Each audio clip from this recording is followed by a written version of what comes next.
একটি ট্রেনের একজন যাত্রী দেখলেন ট্রেনটির একটি প্ল্যাটফর্ম অতিক্রম করতে 15 সেকেন্ড সময় লাগে। ট্রেনের গতিবেগ ঘন্টায় 60 কিমি হলে প্ল্যাটফর্মের দৈর্ঘ্য কত? এই রকম অঙ্কগুলি যে কোনো চাকরি পরীক্ষার ক্ষেত্রে বিশেষ গুরুত্বপূর্ণ। তার পাশাপাশি ক্লাস 6, 7, 8 এই পরীক্ষাগুলোর জন্য বিশেষ গুরুত্বপূর্ণ।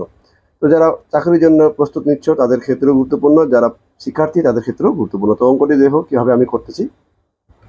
সবার আগে গতিবেগটা দেখে নেব। ট্রেনের গতিবেগ হচ্ছে ঘন্টায় 60 কিমি, আর আমরা জানি 1 ঘন্টা মানে হচ্ছে, গতিবেগের অঙ্কের ক্ষেত্রে এই জিনিসটা বারবার বোঝার চেষ্টা করবে। ট্রেনের গতিবেগ ঘন্টায় 60 কিমি, এর মানে হচ্ছে যে 1 ঘন্টায় যায় 60 কিমি। আর 1 ঘন্টা মানে আমরা জানি, 1 ঘন্টা মানে জানি আমরা 3600 সেকেন্ড। 3600 সেকেন্ড। এটা কখনো সেকেন্ডে রাখতে হয়, আবার কোনো কোনো অঙ্কে মিনিট রাখতে লাগে। কী করে বুঝবো? সেটা হচ্ছে এই যে এখানে দেওয়া আছে 15 সেকেন্ড, তাই এটা সেকেন্ডে কনভার্ট করতে হবে। যদি এটা মিনিটে থাকে তাহলে এখানে মিনিটে কনভার্ট করতে হবে, আর যদি এটা ঘন্টায় থাকে তাহলে ঘন্টায় রাখতে হবে। এটাই হচ্ছে মেন ফ্যাক্টর। তারপরে আমরা এই যে এখানে দেওয়া আছে কিমি, 60 কিমি, কিমিটাকে আমরা মিটারে করতে হবে। ঠিক আছে, তাহলে 60 কিমি মানে হচ্ছে 60 ইন্টু 1000 সমান সমান 60,000 মিটার।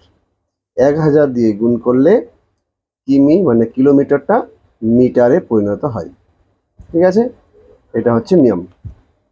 এবার একদিকে লিখতে হবে সময়, যেটা ব্রেকেটে লিখবে সেকেন্ড। সময়টা কিসে ব্যবহার করা হচ্ছে? সেকেন্ডে ব্যবহার করা হচ্ছে। আর দূরত্বটা কিসে? সেটা হচ্ছে মিটার, সেটাও ব্রেকেটে লিখে দিতে হবে। তৈরি আছে নিয়ম। এবার সময় আর দূরত্ব সবসময় সরল সম্পর্ক অনুসরণ করি, তাই কি করবে? 3600 সেকেন্ডে ট্রেনটি গেছে 60,000 মিটার।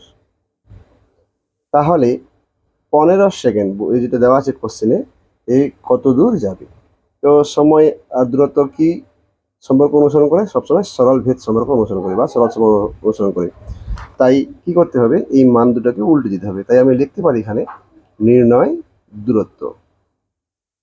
নির্ণয় দূরত্ব, আগে কোশ্চিন মার্কেটটা লিখতে হয় 60,000 ইন্টু এই দুটা উল্টে দিতে। সরল সম্পর্কের ক্ষেত্রে মান দুটাকে উল্টে দিতে হয়, আর ব্যস্ত সম্পর্কের ক্ষেত্রে উপরেরটা উপরেই থাকবে, নিচেরটা নিচেই। এটা হচ্ছে মিটার। এবার আমি কাটাকাটি করব। এখানকার 2টা শূন্য আর এখানকার 2টা শূন্য আমি কেটে দিব। তারপরে 6 6 36, আর এখানে হলো 6 10 60।